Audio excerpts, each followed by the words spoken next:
Today's episode is sponsored by Jason Jones Bits and Spurs.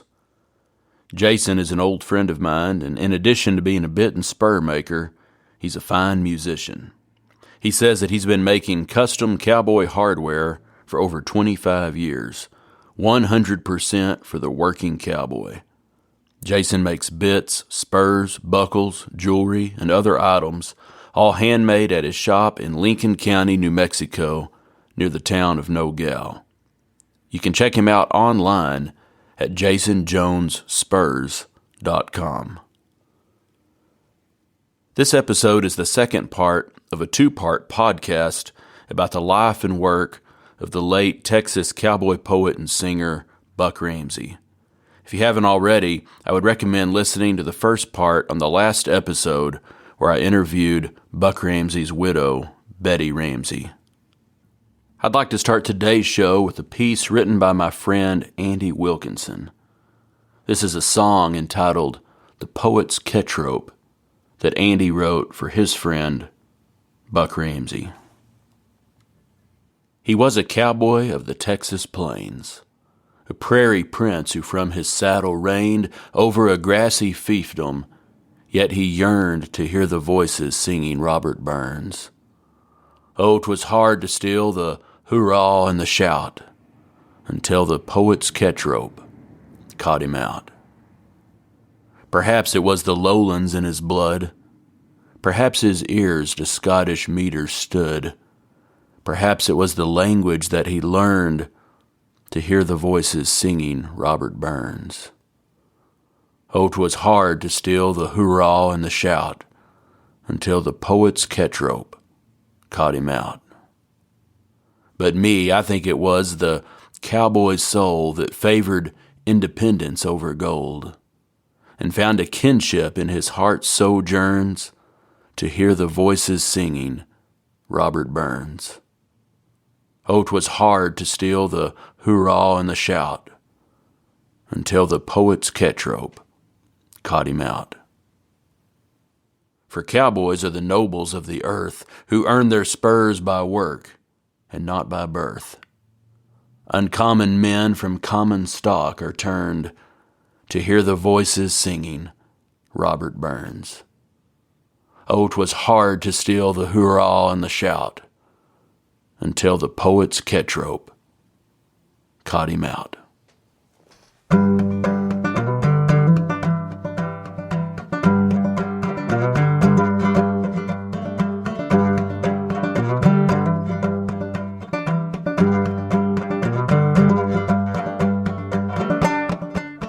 Howdy folks, this is Andy Hedges, and you're listening to Cowboy Crossroads. On each episode, I interview a different guest and ask them to share stories and discuss music, poetry, and culture from the working cowboy west and beyond. My guest today is Joel Nelson. Joel Nelson is a cowboy, a horseman, and a poet. Joel has appeared on Cowboy Crossroads on episodes 37 and 38, where I interviewed him about his experiences as a working cowboy and his perspective on poetry. I interviewed him again on episode 61 about his experiences in Vietnam. If you haven't already, I'd recommend going back and listening to those episodes. Joel was a close friend of Buck Ramsey's, and over the years, his recitation of Buck's classic poem, Anthem, has become a staple of his live performances. I sat down with Joel in his home outside of Alpine, Texas, and recorded this interview. Here's Joel Nelson.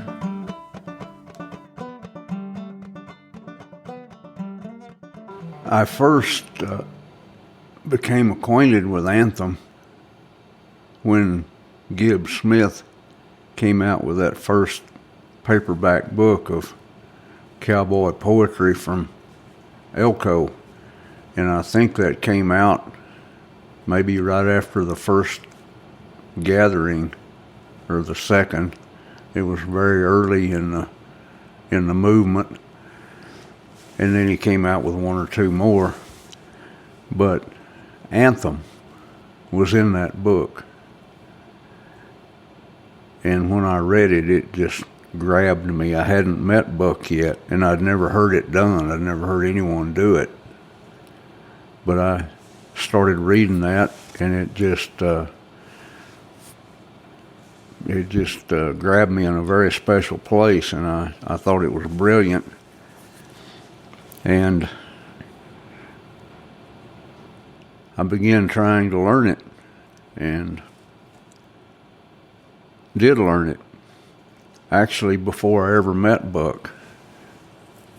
And it was a year or two later before I did meet Buck, and I don't remember the exact year. It might have been 1987 or 1988. I'm not real sure about that. But when I memorized that piece, I recall doing it over and over and over, whether I was riding or whether I was in my truck. I had to do it over and over because I wanted so much to get it right. And I practiced putting the inflections in different places, the pauses in different places where I thought I could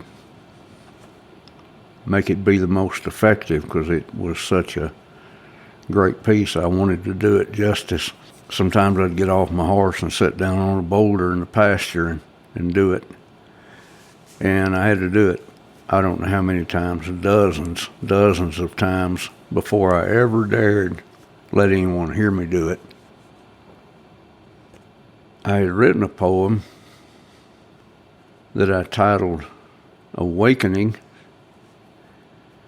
and at the first poetry gathering that we had here, no, it was the second, I believe, Buck was here, and he rolled up to me in his wheelchair, and he handed me this. He said, "I really liked that piece you did. I think you might appreciate this." And up until then, I only knew about Anthem. I didn't really understand that that was just a prelude to Grass. And he handed me this, and 45 typewritten pages. That's his original. And I was even more impressed after I read this. I love the way Buck took a young boy through his whole life of becoming a cowboy, through his adolescence, his childhood, his adolescence, and his embarrassing moments going through his adolescence, and whenever he was put on trial in the cow camp, and his defending lawyer was none other than Sam Houston's son, Temple Houston. It's just amazing to me how Buck wove these things all together, and it was just brilliant. So after Buck gave me this, we got to be exceptionally good friends, and I remember at all the gatherings that he came to here and in Prescott, how we'd be congregated around Buck, and if he wanted to go somewhere, 4 or 5 of us would gather around him, and we'd take him down the sidewalk in his wheelchair, 1 or 2 of us pushing it, lifting it up on the curbs, and usually it'd be JB and I, and maybe Larry McQuarter and Buster McClowry pushing him down the street. I don't know how many times 4 of us would grab that wheelchair and lift it up onto a stage. It was before a lot of the auditoriums were wheelchair accessible. So he'd just roll up to the stage, and we'd hoist him up there and roll him out on stage, and very fond memories. if I'm describing Buck to people maybe who weren't familiar with him, I say you got to think about an old farmhouse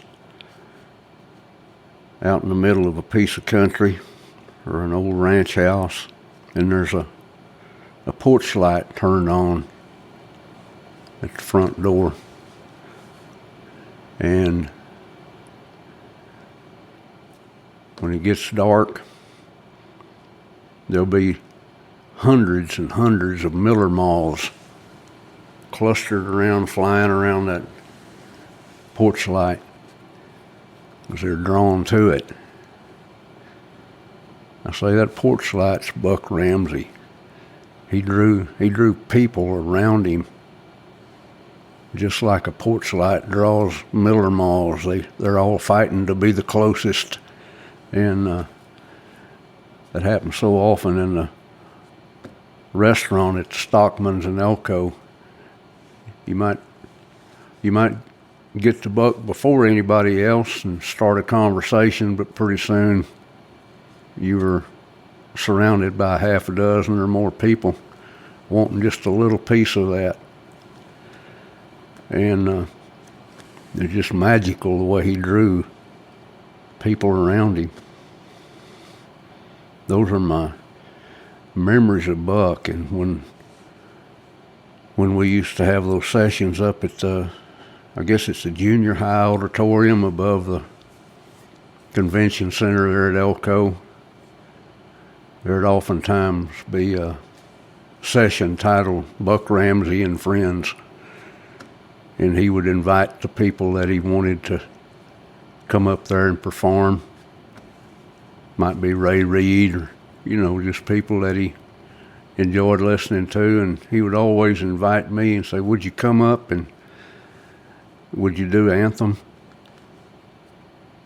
And I always felt so honored that he wanted to hear me do it. And I guess all of us are really honored when somebody else wants to do one of the pieces we've written, and it's such a joy to hear somebody else do it in their voice and get to listen to it instead of do it ourselves. And so that's some of my favorite memories of Buck.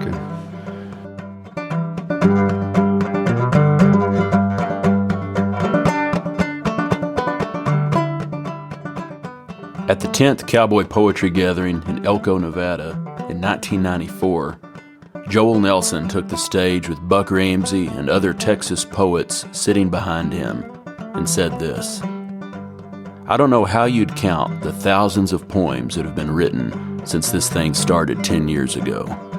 Some of them not too good, some of them excellent. If I had to pick one piece of work from the last 10 years that this poetry gathering has inspired as being the best piece of literature to come out of all of this, it would be a piece written by this gentleman right behind me, Buck Ramsey.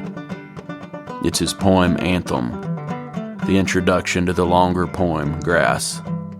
I think it's the finest piece of literature that I've ever read. And it has a message. In fact, it has several messages. You can take your own meaning or your own message from it.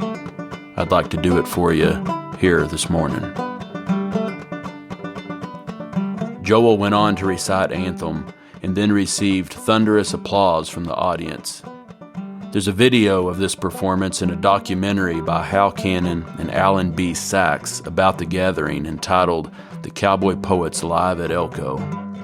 In that video, you can see Buck Ramsey smiling at the response of the audience with tears in his eyes. I asked Joel to reflect on that moment. Yeah, it's etched in my memory. I'll never forget that. I remember turning around and presenting Buck when I finished it, and I remember the smile on his face, and I remember the reaction of the crowd, and brings tears to my eyes just thinking about it, and always will. that memory, that moment will never go away. I think I've only seen the video one time,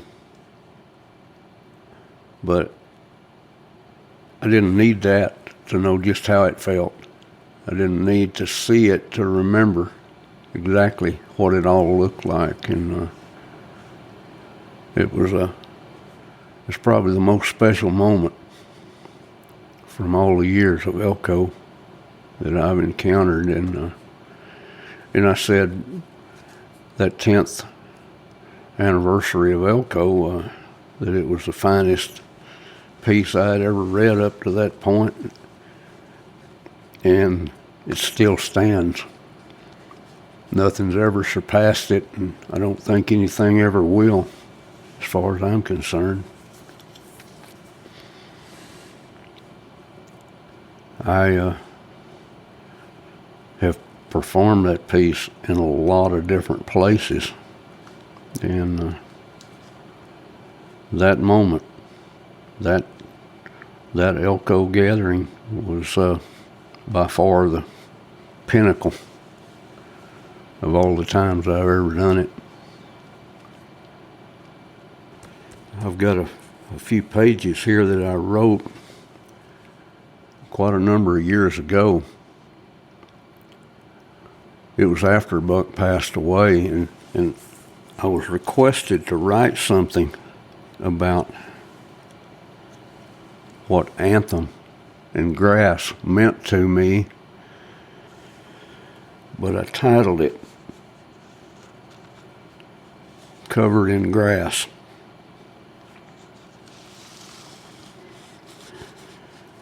And who but Buck would have had the imagination, the audacity, the courage, the total confidence, and the total feel for the one thing that would work better than any other one thing to begin a lengthy piece such as Grass with a conjunction. It is something rarely done.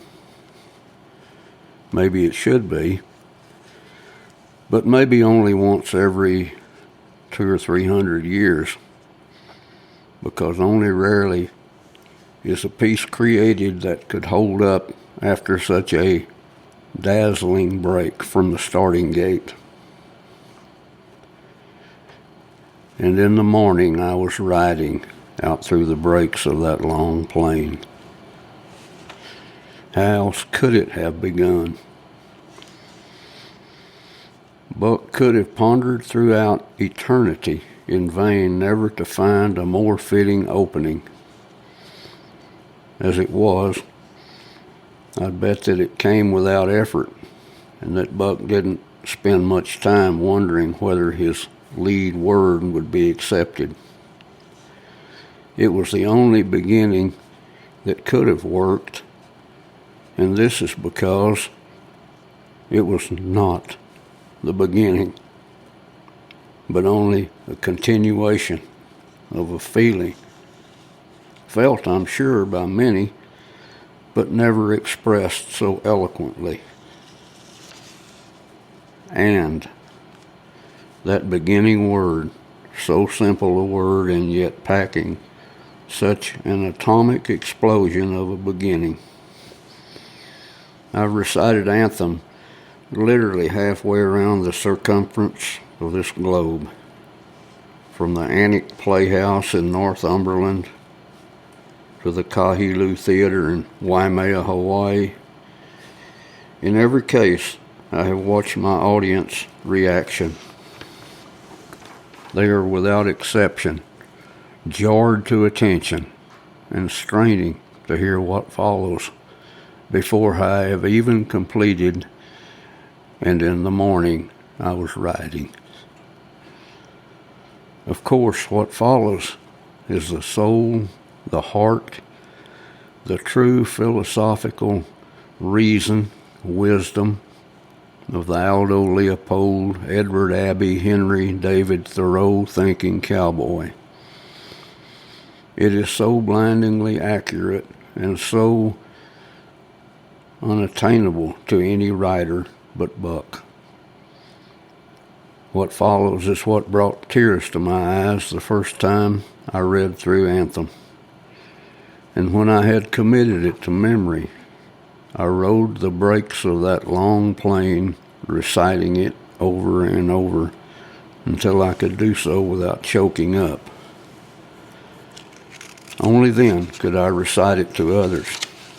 At the little church I attended in Hawaii, at the Winter Games in Salt Lake City,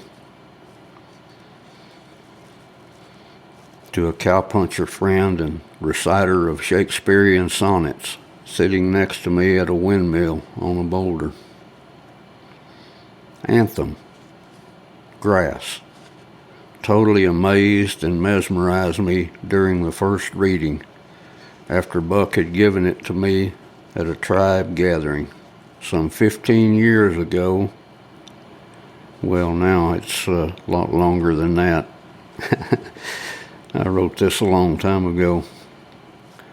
Some 15 years before it was published as I wrote out.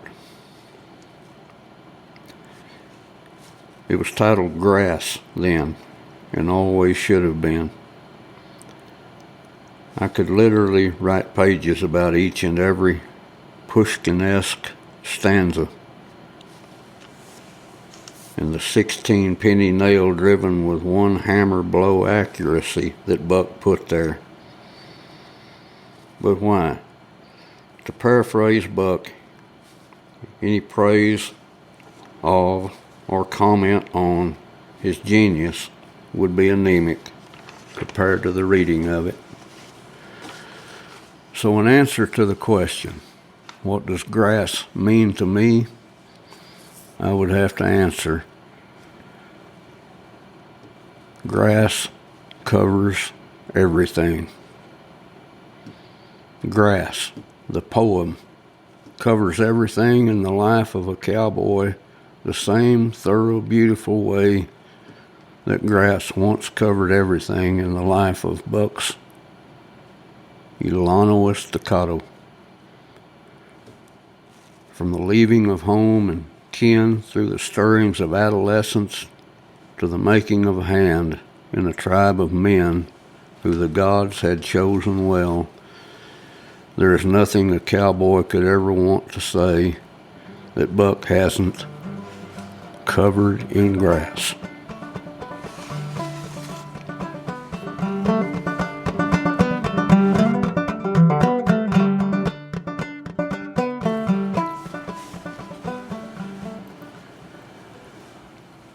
In reading through Anthem and Grass, there's little tidbits that just jump out at me.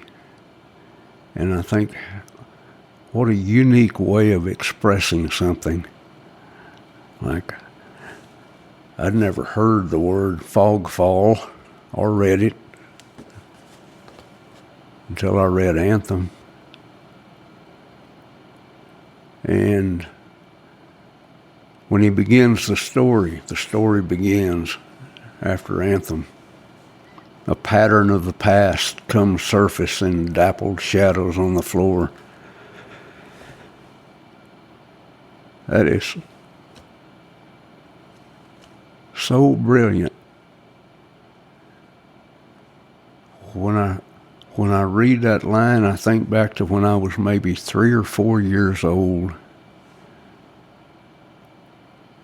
in an old farmhouse that we lived in, and the sun would be slanting down through the window pane, and I could see the dust particles floating in the air, and that sun shining on the floor.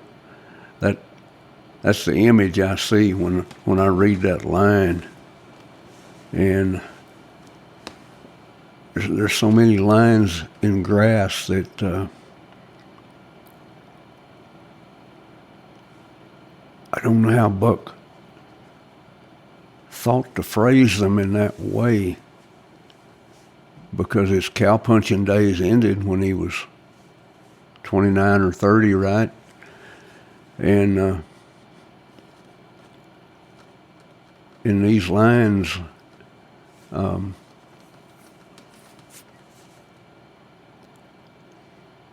don't know how they could come from a guy who only punched cows for that long.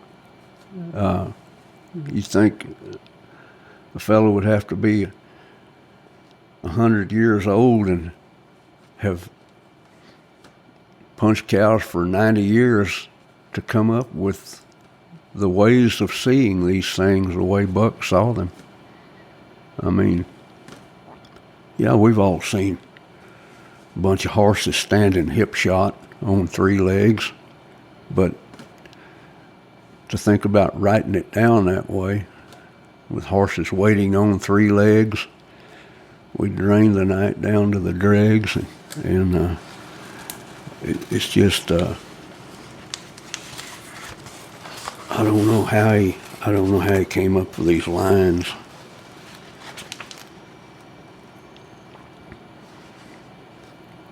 It's full of those, and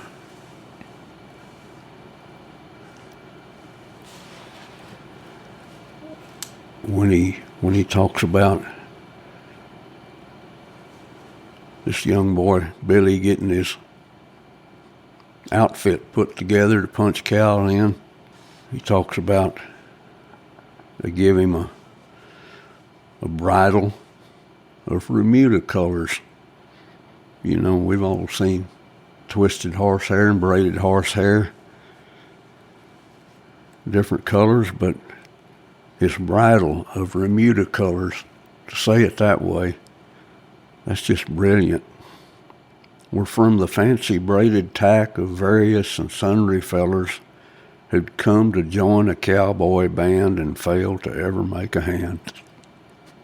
Boy, that just chokes me up. There's so many young guys that think they want to do it, and they start out and they give it up, and gee whiz, it's just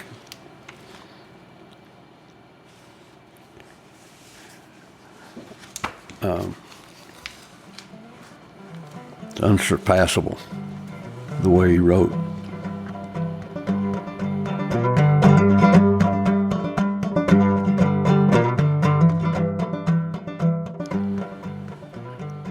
And in the morning, I was riding out through the breaks of that long plain, and leather creaking in the quieting would sound with trot and trot again. I lived in time with horse hoof falling. I listened well and heard the calling, the earth, my mother, bade to me, though I would still ride wild and free. And as I flew out on the morning, before the bird, before the dawn, I was the poem. I was the song. My heart would beat the world a warning. Those horsemen now rode all with me, and we were good, and we were free. We were not told, but ours the knowing. We were the native strangers there among the things of prairie growing. This knowing gave us more the care to let the grass keep at its growing and let the streams keep at their flowing. We knew this land could not be ours, that no one has the awful powers to claim the vast and common nesting, to own the life that gave him birth, much less to rape his mother earth, then ask her for a mother's blessing and ever live in peace with her, or, dying, come to rest with her. We would ride, and we would listen, and hear the message on the wind.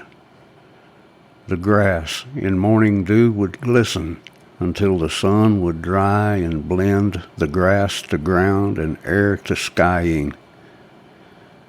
We'd know by bird or insect flying, or by their mood or by their song, if time and moon were right or wrong, for fitting works and rounds to weather.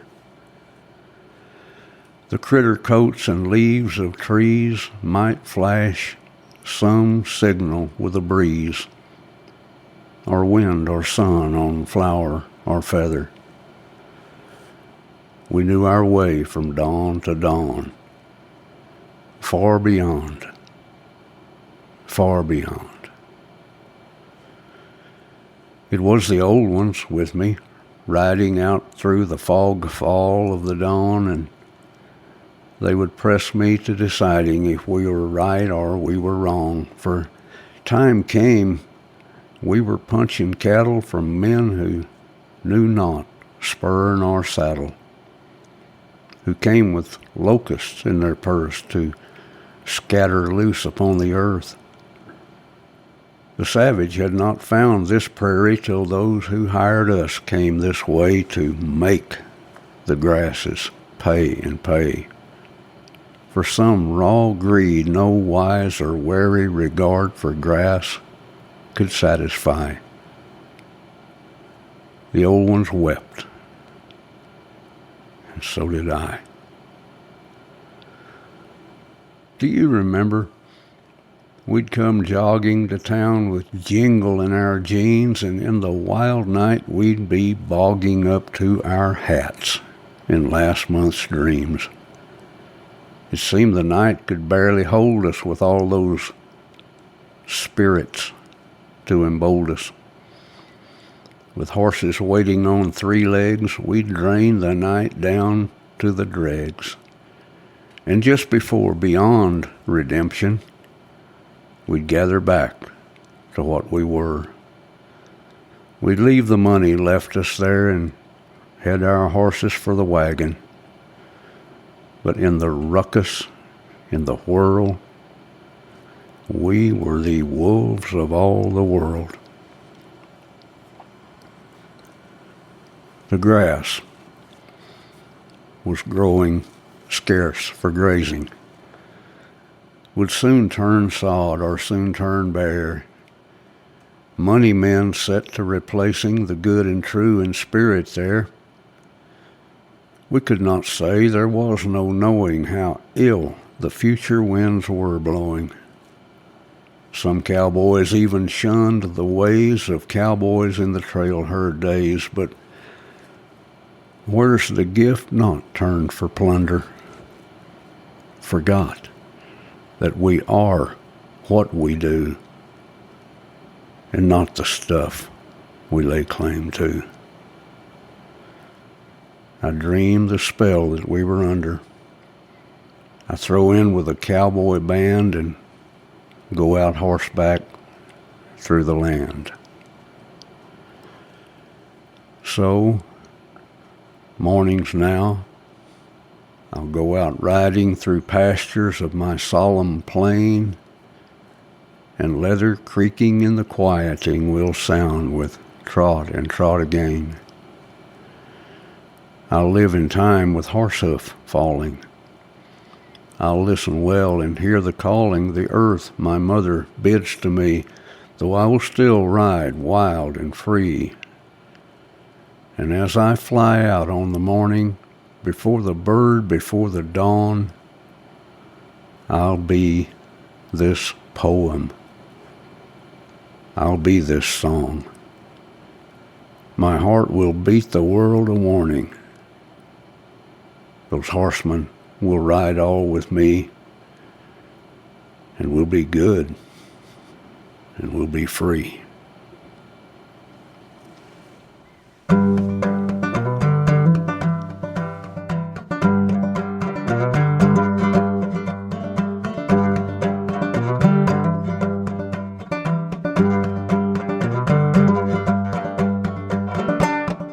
All right, folks, that's it for today's episode. I'd like to thank Joel Nelson for taking the time to visit with me. I'd like to thank Jason Jones Bits and Spurs for sponsoring this episode. You can find out more about Jason Jones at jasonjonesspurs.com. I'd like to thank Hal Cannon for playing the Cowboy Crossroads theme music. You can find out more about Hal at halcannon.com. I'd like to thank my Trail Boss patrons Bob Kelly and Chris Ryden for their support of this episode. If you're enjoying Cowboy Crossroads and would like to help me keep it going, you can become a patron by going to patreon.com/cowboycrossroads. That's patreon.com/cowboycrossroads. You can also make a donation on my website at andyhedges.com. If you'd like to contact me with a question or a comment or a story, I'd love to hear from you. Send an email to andy@andyhedges.com. Thank you for listening to Cowboy Crossroads.